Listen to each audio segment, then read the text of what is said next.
through causes and conditions,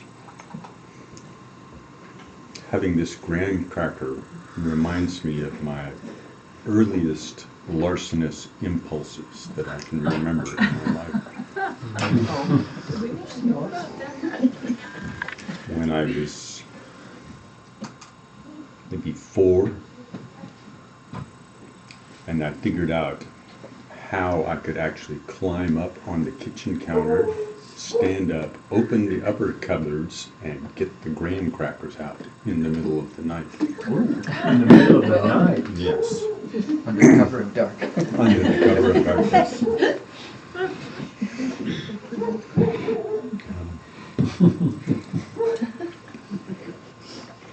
Was this your life of crime or something? Yes. Beginning I was of it. recalling my earliest larcenous impulse. Oh, big ones.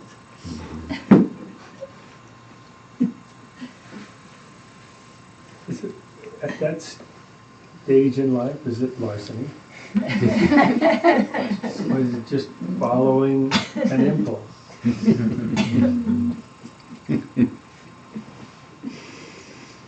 I've got a 4-year-old. It's larceny. Depends if the It's- parents oh, press yeah. charges. They know it. When they're 4, it's larceny. Yeah, absolutely. And they're doing it to bother you too. I think there's a reason that I was doing this in the middle of the night. Oh, yeah.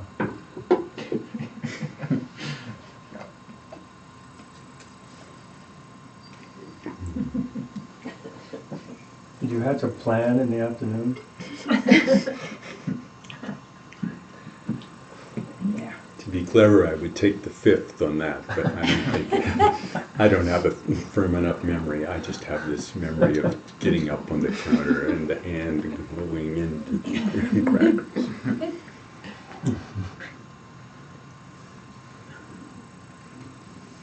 My, there's a, you know how there's these stories in your family about you that may be true or not. And because I became a lawyer, this one got more cachet, but I brought a doll home one day that I was pretty sure was mine. And it wasn't. And I had found it, and my mom made me take it back, you know, but first I made my argument to her that it was laying partly on the public sidewalk, like 6 years old, partly in the people's yard, you know, like. And I actually looked at it for a while, like, yeah, How much of it is on the lawn? 51% over here, that must be mine. And I had to do, she did the classic thing. You have to take it back and give it to them and apologize, oh God. That was good. I didn't take anything else for a long time. But, you know, that thing of you gotta take it back and look at the person and say, I took this. So humiliating. But I think that was effective.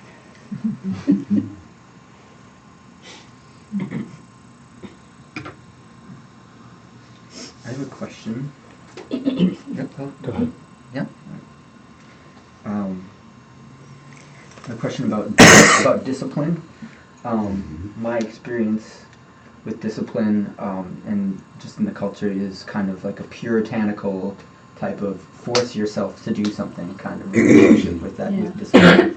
And I was wondering how to kind of avoid that, falling in that ditch,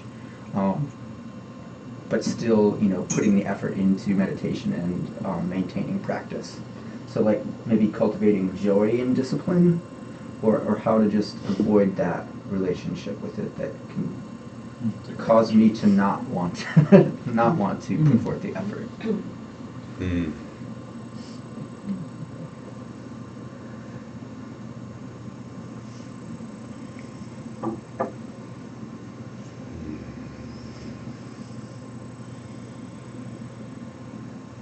Yeah. Functional brutality is hard to give up.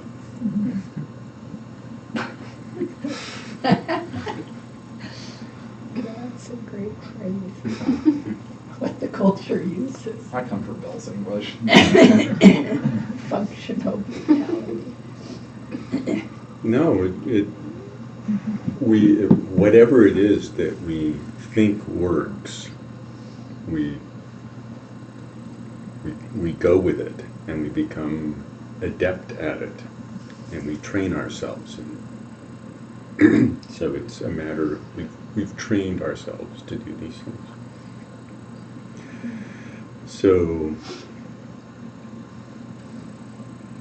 there are always two sides to the path to Buddhahood, Sangye, that which is the letting go, the freeing, purification, that side of it. There's also the cultivation, which leads to the complete fruition. So, particularly with functional brutality, if we only approach it from the point of view of the purification, the only tool that we know to get us to do something is the brutality. So it's kind of hard to stop doing it, just stop. Stop is pronounced in a very straight, erect posture.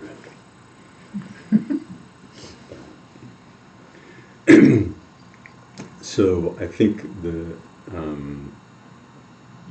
that the purification side has to happen with a kind of a gentleness, and just the gentleness of kind of careful presence with it, so that you can actually kind of see how it is that you're doing that, sort of experience how this thing actually arises, and then in that there's some possibility for just for the non-aggression of just letting it go.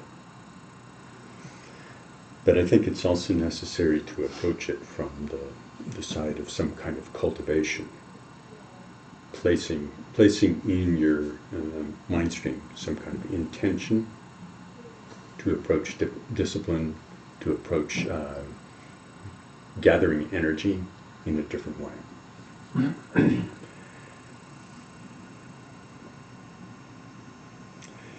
And I think the root of that is actually, I think it requires kind of a multi-step process. Because there is, I think, if we get too caught up in the practicality of getting the job done, which is the getting me to sit on the cushion and getting this, then the basic kind of warm-heartedness that would actually be part of kind of an enthusiasm, kind of enthusiastic effort. The warm-heartedness that would be kind of at the core is kind of, you sort of kind of tromp on that as you get Scared on. away. It's got to be trampled. So you have to let that grow, kind of like you let the flowers kind of get a really good start in the spring before you walk around in the flower bed. So I think it's really a matter of trying to cultivate that, just always. And there's the wonderful aphorism in the mind training: always rely on a joyful mind. It's actually possible to do that. Mm-hmm. It's possible to just kind of cultivate that, and we, in our transactional perspective on life, the kind of the emotional transactional perspective, where we give what is deserving in the moment, whatever the situation deserves. And so if the situation deserves our program and our finger wagging, we give that. And then if something that is an excuse for joy, then we go for that. But we don't actually tend to think of that as something that's actually under, that could be something other than autopilot. So actually just kind of adopting the idea that these things are actually something that we can invest energy in, I think that's a piece of it. Just seeing that. And then just cultivating the gentleness, cultivating the joy, cultivating kind of a good-heartedness, and talking yourself into the notion that pretty much anything could be, just as we've trained ourselves to, like, well, when this comes up, I feel this way. I always feel this way. This is what works. You could say, when this comes up, I always feel joy. So you're kind of talking about cultivating joy as a skill. Yeah. Yeah. Yeah. That makes sense. One time I asked the very same question to, I think it was Kempo Sultram here visiting one time. Yes. More than one time. Yeah. And I was so new, I only knew it was him after by looking at pictures. Was he at Portland State and gave a talk? Yeah. Okay. Yeah. And I think I'd only been in this store twice, and then he came and I went over and heard him, and I asked, how can I have more discipline toward the practice? And his question totally surprised me. He said, cultivate more compassion. And I just felt like it was a koan. I was so new. I couldn't see those together, but it's just as Bill just said, you know. And I realize now he was talking about compassion for myself.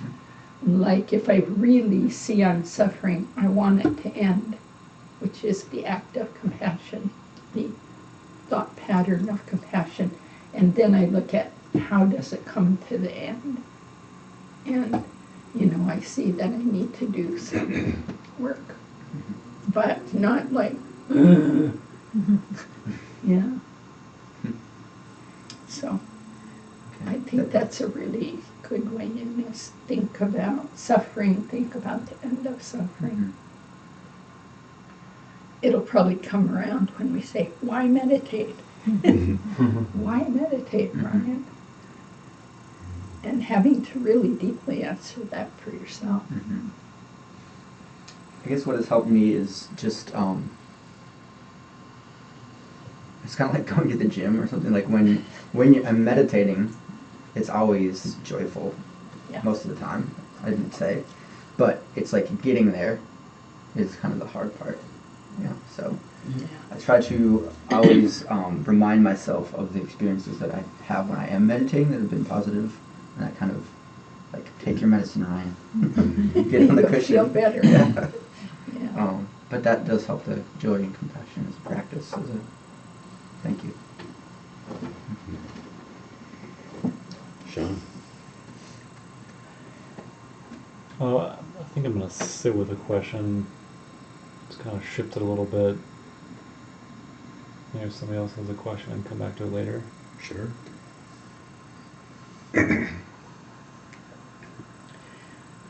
One thing about that question, someone was in the interview today with me, and it was around a lot around the same thing. And I think my experience has been, I kind of expect myself to do things without setting the base camp up. And the base camp for meditation would be simpler life. You know, not doing so much. Someone wants you to go here, here, and here. Do I need to do those? Could I have a quieter time? I don't think we set the conditions up very well for ourselves to have good meditation practice consistently, and I think it's really hard in the city to do that. We can, but it's quite hard. You're really swimming upstream. So whatever help we can give ourselves, simplifying life, making a lot of what Sally and Jeff are talking about, making a good place, making a place in your house you want to go, making a pretty consistent time if it can't beat the same time. Starting with very short sessions. We always say that, and nobody does it, but better you should do 5 minutes every day than, an hour one day and nothing for 3 days, Better to get that 5 minutes in, So just things like that, yeah. And the other baseline is called ethics, but it's just leading a sensible life.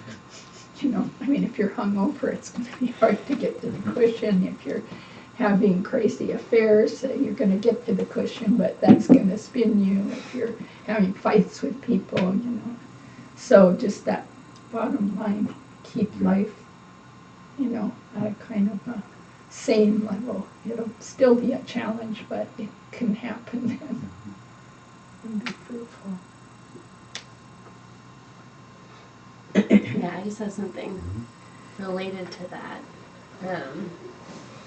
I feel like I've been struggling with that a lot, and it's only been recently that I've been able to really see my own patterns, like lifestyle patterns, and how they impact my practice. But I haven't actually had motivation to do anything about that until the past few weeks. So, and I think some of that was just letting myself off the hook until that arose. Until that motivation to actually do something arose, because I kind of got this feeling that I wasn't going to be able to force that. Yeah,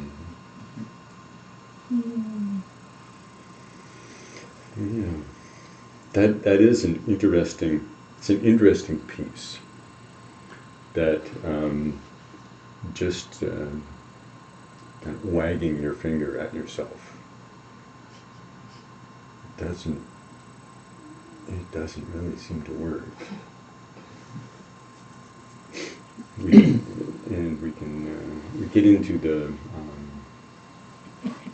I call it the let's make a deal mode with ourselves, where we kind of repackage whatever it is with some other story, so it's not quite the story that we told ourselves that we weren't going to get involved in, but we come up with another angle to kind of retell ourselves a story that it's oh, well, in that case, it's not exactly this other thing, it's something, but it's just, we have to go through a bunch of that kind of stuff, and just be taking our life seriously. That's part of the cultivation is the contemplations that we really do take it seriously, and then it feels more natural. I remember when Shamata Jamgon Control came to Portland with His Holiness Karmapa, 16th Karmapa. This was back in 80, I guess, 1980. And he was quite young, and he was teaching in Tibetan with a translator, and somebody asked a question about, they said, they were asking a question about renunciation. And it was kind of I don't remember the details of the question, but it was kind of a tortured thing. Kind of like, I can't quite force myself to have renunciation. And Jamgon Control, instead of it, just broke into English and said, that's not renunciation, that's repression. And trying to kind of force yourself to do something. After that, I thought about it some. I thought of the kind of the metaphor of buying a pair of shoes that you thought would be really great, and they were expensive, so you're invested in the whole thing. But they actually, after a half an hour, your feet start to hurt. But you keep on kind of telling yourself another story. Well, it's because I didn't break them in, or it's because of this, it's because of that. You're going on and on and on. And eventually you just look at the shoes and say, well, no. But you actually have to have the kind of experience that, no, those shoes pinch. That's not the right thing for me. And then it starts to open. But it takes some consistent effort to keep going with that. So it really unfolds over time. And that, I think, is one of the challenges, kind of the lifelong challenges in the Dharma, is figuring out actually how to do that. And that requires patience and dedication and carefulness and kind of a sense of ease about it. And that you really have to get back up on the bicycle over and over again.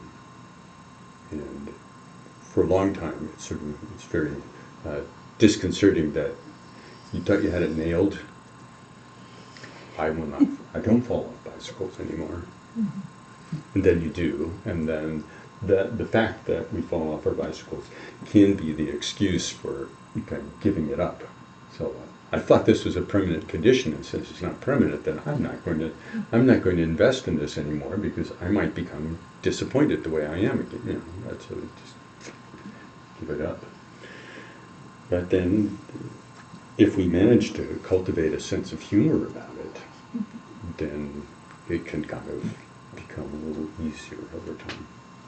But that's a very long-term thing. It's one of the reasons that when I began the meditation, I talked about the edge, kind of recalling kind of the edge, kind of what are you really up to in your practice? Being able to kind of keep that fresh, because it's easy to kind of, oh yeah, I'm meditating. 20 minutes, okay. And it just kind of goes, your practice kind of goes into this kind of self-fulfilling narrative of, oh, I'm a good Buddhist now, I got it nailed. You did. But it's just one more thing. But having some friends and having some humor, I think, is really, really important. And being able to share with your friends and share with your teachers is really, really important. I think, in addition to what Bill's saying, we can kind of trust our, it's not even ours, but there is, once you commit and take refuge in this kind of path, then this wisdom will keep rising and knock you off your bicycle, or let you ride the bicycle for a while. And it starts to feel a bit like you're not choosing anymore, and that's fine. You get even a little happy about that, like, see, I am not directing this anymore, and the times when that's really clear become that's where some joyful creativity rises. And I see a few of you nodding, so you get a sense of that. And but this thing that you're talking about, Bill's talking about, happens, I suspect, our whole life of practice and into the next life. Like, am I in the ditch of being too loose with myself, like you were describing until a little bit ago? You were like, oh, it's okay, I don't want to be hard on myself, and I don't want to push myself, so you weren't really doing it, right? Mm-hmm. Just not doing it. Something happened, and now you're like, I want to. So something occurred there. Those some things are really important to just know, not to hold on to, but go, oh, to me that's the wisdom and compassion rising in your own practice and kind of pinging us. And there's no one who can tell you where you are on the road or on the ditch, which ditch, I mean, as Bill said tonight, where's your edge? And I thought, how would I know? And then I sat there and I went, oh yeah, there it is. I said, right there, it's the too tight, too loose thing all through the Shamata and in our life. Am I driving myself too hard? Am I being too lax? It's on and off the cushion, that whole thing. And no one can know. You keep living it. And you go, oh, yeah, I was in that lazy ditch for 3 weeks, and now, God, I beat myself up the next 3 weeks. Maybe I'll get up on the road for a bit, and then encouraging ourselves that all of that is the practice. If we're aware, like I see what happened. I see. You know, it's the lack of awareness that keeps us in the ditch. I don't even know I'm there. I don't think I'm in the ditch. I think I'm on the road. Your friend comes along and goes, "No, you are in the ditch." You know? So that's the beauty of Sangha and teachers and reading, studying. It'll help you come back up. It's kind of weird because I was asking about discipline, and obviously that's like something that I'm working on. But at the same time, there's a strange juxtaposition of that not being in control of it anymore, like not able to quit truly. Like I feel that I'm not able to stop. Like if to stop would be to I would be haunted or something. You know, You it's, find it's like yourself- compelled to you continue find practice yourself. at the same time as also struggling with the discipline. It's like this weird kind of. I know I could never stop, but then at the same time, why am I like having this issue of discipline? You know, it's like Yeah, that's the work.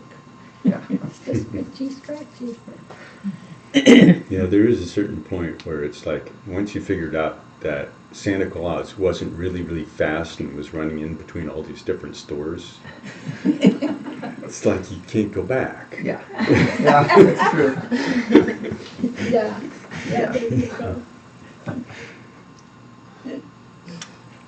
I think it was Chugnon Trumpa or something like that wrote about this and said something like better to never start. That's not Tibet saying. Better to never start. If you're gonna start, then Yeah. you're hooked and Yeah. you have no choice. Yeah, Something like that. I forget. once you're started, Yeah. you're doomed to get enlightened. Yeah. I remember the exact moment where something clicked with that. I was sitting right about where that one spare cushion is, right in between. It was in the afternoon and nobody else was here, and this is in the early years, maybe the first year or so that we were living in the Dharma Center, maybe 81. And I was sitting there and I noticed something, while just trying to do Shamata, I noticed something about kind of the quality or the sense of what thoughts were. That was something like I just hadn't sort of slowed down enough to kind of actually sort of touch that. And I remember kind of sitting with it for a little while and then thinking, well, I might not have the discipline or the kind of the mental focus to go deeply into this very fast, but I now have a very clear sense that there isn't any other way. That this is the raw material. That this kind of practice is actually the way into something deep. So I might be a complete buffoon when it comes to discipline, but from that moment on, I've never had a kind of a second thought about the efficaciousness of it. Like this certainty, right? Yeah. Yeah. It's like, it was like discovering that Santa Claus was not running in between Macy's and Penny's. You can't go back.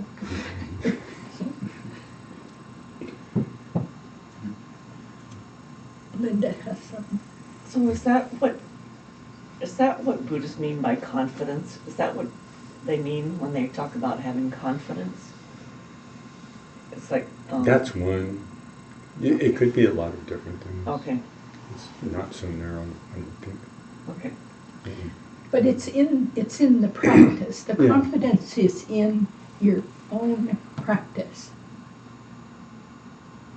And you Maybe that's yourself not the as a- word, maybe I'm thinking about a different word, like Certainty. pride or, I think that's true.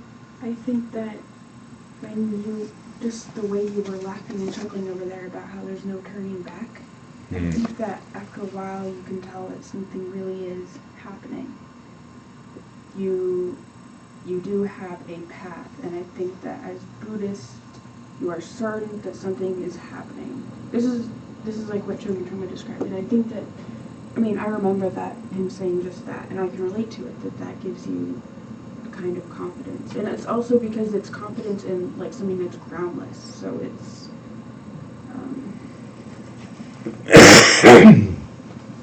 like the real thing.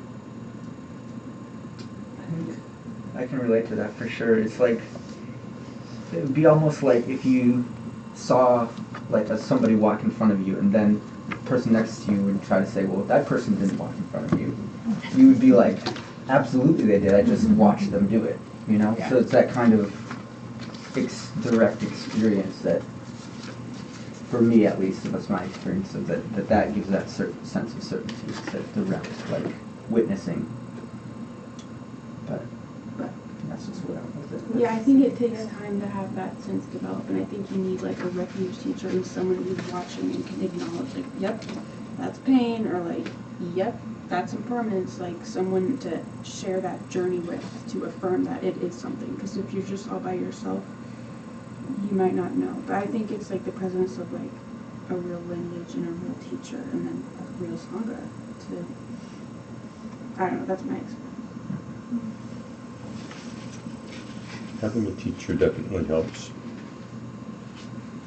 So what's the kind of the core of your question about confidence?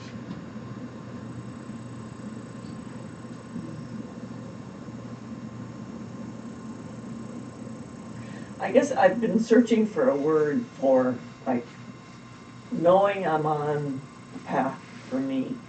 And I'm just wondering, I'm searching for the word for that. It's not so much the questions about confidence, what's confidence, but more, what is the word for what you just described, that experience? Is it devotion? Is it confidence in practice? Is it Maybe it's best knowing? not to try to put a word on it. How do you experience it? Or do you? What are you I call it a knowing. No. A knowing.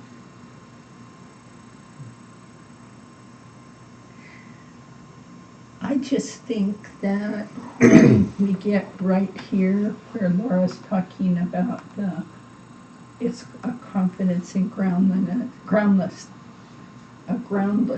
and Bill's saying best not to put a word in, you're saying knowing we're right up against that thing, that's a not thing that can't be described, and the confidence is in our own personal experience of that. And so whatever word we use or don't use is not gonna, the experience is the experience is the experience.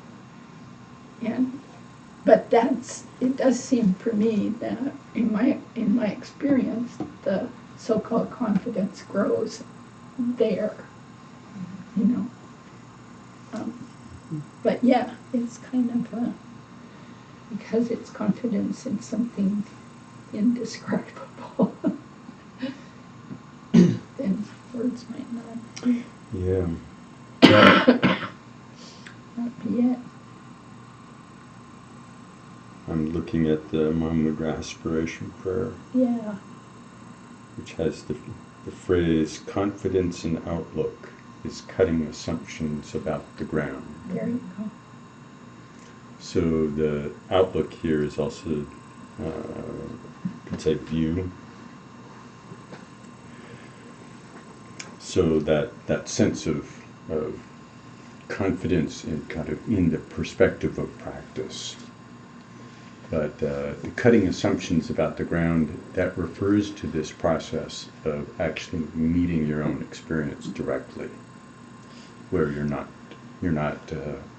relating to stories about your experience, and other people's opinions about philosophical matters or states of experience or any of that. You're just meeting the ability to really meet experience directly. What's that whole stanza?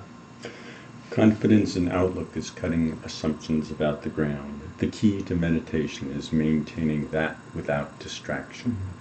The supreme activity is to exercise the sense of meditation in everything. May I have confidence in outlook, meditation, and activity.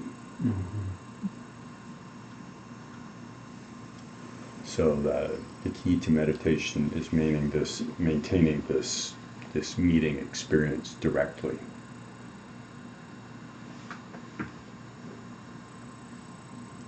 And then the supreme activity is actually to carry that in all aspects of life. I'm curious about that term cutting through. That's cutting is also seems to sometimes be a word that's used, like cutting through spiritual materialism or something like that. But what is it? Why is that used? That word used? Do you think? Just as a descriptor, really, right? It is a descriptor, but if there is something about, you just think about the moment of recognizing that you're distracted, and it's kind of like the bubble pops, and something is just To cut the ribbon. Cut through the thought in a way with awareness. Yeah, it is just cut. It's almost like you didn't cut. But it's kind of that a clean moment. You know that, and it's a moment of transformation. You know that, where's that metaphor, when you're meditating, the Tibetans have a lot of agricultural metaphors because they were out in the fields and stuff, and they cut the sheaf of wheat that's bound and it falls. Oh, I love that. And it's like meditate like that, relax like that, like a really tightly bound bale, and you cut and it just falls. I think it's because cutting is just so like that, it's like you're loose, cut the rope, cut the cord, cut the rope, you're unbound. Well, and they also talk about like cutting the root of the thought rather than like trying to unpack the thought so it's like instead of letting that thought proliferate, just cut it at the root. Just recognize that it's coming, get rid of it at the base rather than like trying to like work it out or something. It's even simpler than get rid of it.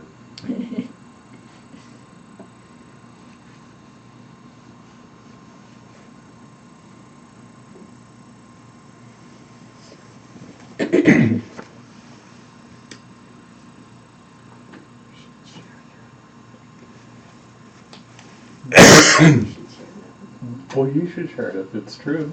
Is this one of those, say that, say what you said.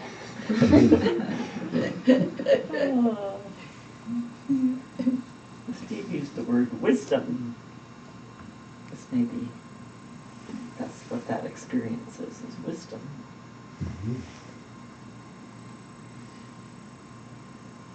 Yeah. We can use the term wisdom kind of like with a capital W, and then I think it can actually, or insight with a capital I, and I think that can sometimes get in the way. Because I think that there's a number of pieces to that, I think. And one of them is that the process of things unfolding does have a quality of, insight does have that quality of things unfolding. Not necessarily everything totally unfolding in some kind of like final Buddha sense, But as things unfold, there is that aspect of wisdom. You could say wisdom or insight. That's an element there. And so I think it's good to, in a certain way, not to put too big a capital in front of wisdom, because it kind of gets in the way. It's sort of like you get kind of all or nothing about things,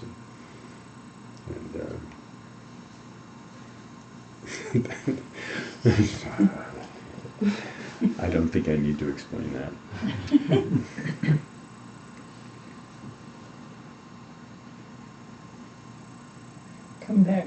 I come back often to that thing that Mama Michael points out, that we're so smart, Westerners, we're so smart, we're so educated, and we really are, and it's a good help to us, and it's a hindrance to us, because we want to nail it down and take the test and pass. And this just is not that kind of path. And it's hard, I'm speaking from my own experience, it's hard to let the path unfold you, or even that's too many words, but unfolding is not easy for us. We want to take it and make it into, it should look like this, and fold it back and put the other corners over here, and this corner is too slow, and we get ourselves all jammed up. And then that's an additional layer on top of what was already somewhat difficult, There's the well-known story now of His Holiness the Dalai Lama teaching somewhere in California, and someone saying, listening to him for like 2 days or something, and then saying, well, isn't there just like a shortcut through all this? I really want to get it, And His Holiness just weeping, because it's like, yeah, we all would like that, but it's not how it goes. And your wish to do that, he didn't say this, but I'm assuming your wish to do that is just suffering, your wish to go quick, your wish to have a fast food menu is going to be in your way.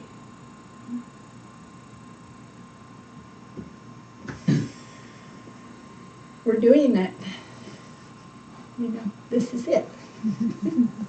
This is it. Have confidence in this. Did your question percolate? Yeah, no, I'm glad I didn't answer it. I asked it. Just feeling a lot of gratitude, for this discussion and the questions, and just that we're gonna do this feels really good. Just really, as you're talking about discipline, it feels like I meditate better here than I do, at home. Which is really helpful to have people, I think, for me, to stay disciplined. Mm-hmm.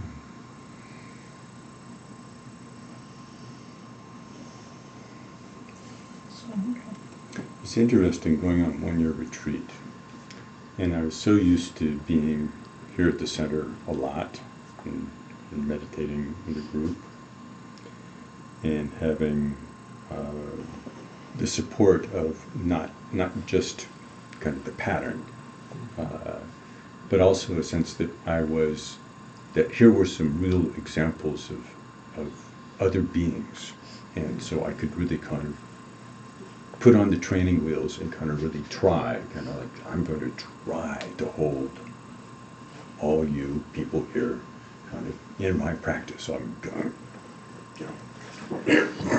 okay, we're all in it. Okay, we're going to go for it. And going on one-year retreat and being in my own room month after month, hour after hour, is kind of like, it was really nice when you were all really present, you were all really here, so I could kind of engage with that. Mm-hmm. So there are a lot of dimensions to it, a lot of dimensions. But it's something, that dimension of practicing with others, with that flow that goes back and forth between the energy that everybody brings and that we get to share in, and then the opportunity for us to open up and be part of that, to add to that. There are a lot of dimensions to it. I think that's one of the reasons that practice happens in groups, has happened in groups for forever and ever. Is that true? So like in monasteries, they're like, oh yeah, meditation is your private business. Like they'll come together and do pujas and things, but like maybe it's different. In different traditions, different things happen in different ways. Oh, okay. Yeah. In the Zen tradition, in particular, I know that that's definitely, it's really group practice. You eat together, you sleep together, you roll up your little pad all together, you put it away together, you go again, you come and sit. It's very much communal practice. And within the Tibetan tradition, I wouldn't make such a big distinction between pujas and prayers that are done together and certain other kinds of meditations that are done a little bit more separately. There is a huge piece of coming together for practice and sharing the aspirations. And to the extent that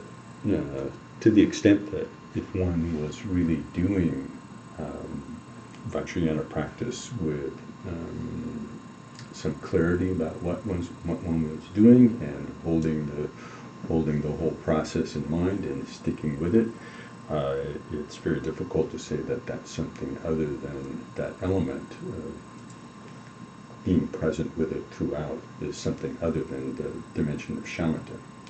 So even though there's horns blowing and cymbals banging and bells ringing, it's really, if you're really engaged in it, it has the dimension of Shamata. If you go deeper into it, it has the dimension of insight, the dimension of the union of the two. In a certain way, it's the practices that involve the creative aspect of mind, the manifestation of appearance. When we do calm abiding, it's really easy to get into the groove that it's all about kind of getting everything boiled down and sort of narrowed down, getting stuff out of the stream of experience. But in the end, it's really not like that. And the practices where we are actively engaged in the appearances that arise in the stream of mind, and engaging in those in a very dynamic way. You're going through the practices, and you have offerings. You have all these things. You have gestures. You have things, and each one of the offerings, something comes to mind. Something's there. Something's there. Something's there. It's very fluid. It's not.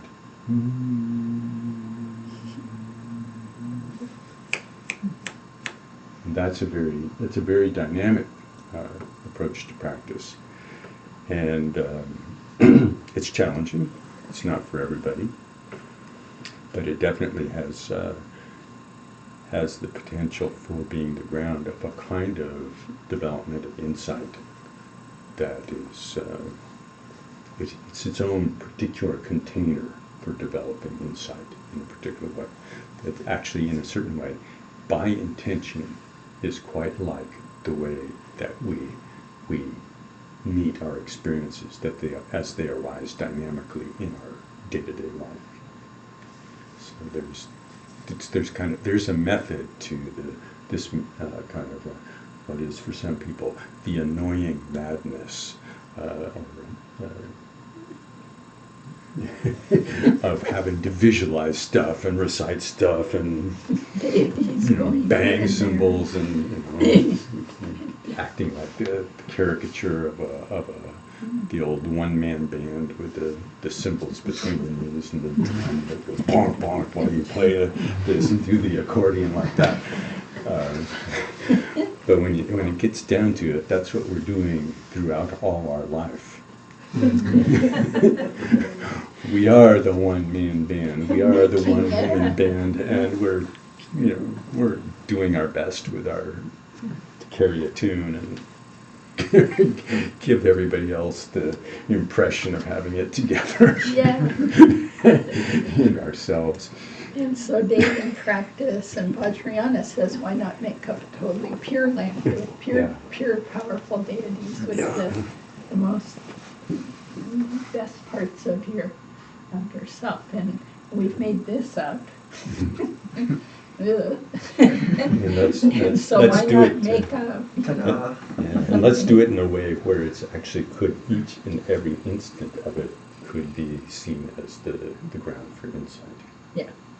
So, I mean, I don't really self-abnegation, but, I wish I could do better. Like I could fly and I could be made of light. I could end everyone's, suffering instantly. So that's for later. Yeah, so I was just thinking, Later, so. next semester. Yeah. Next semester. Maybe a couple of semesters away. But it will happen if you keep studying and doing this.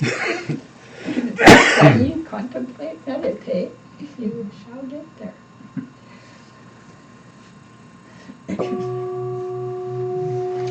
So let's dedicate all that we have generated here so that we may get there.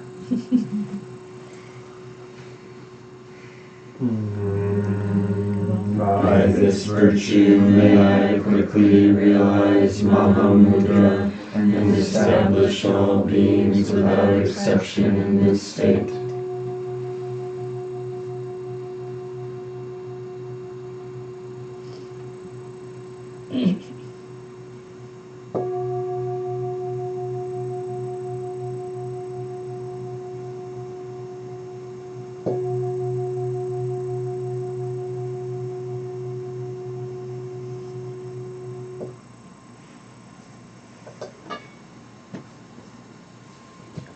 Thank you. Thank you. Thank you. Thank you. Please put your pillows and cushions back nicely. That will help.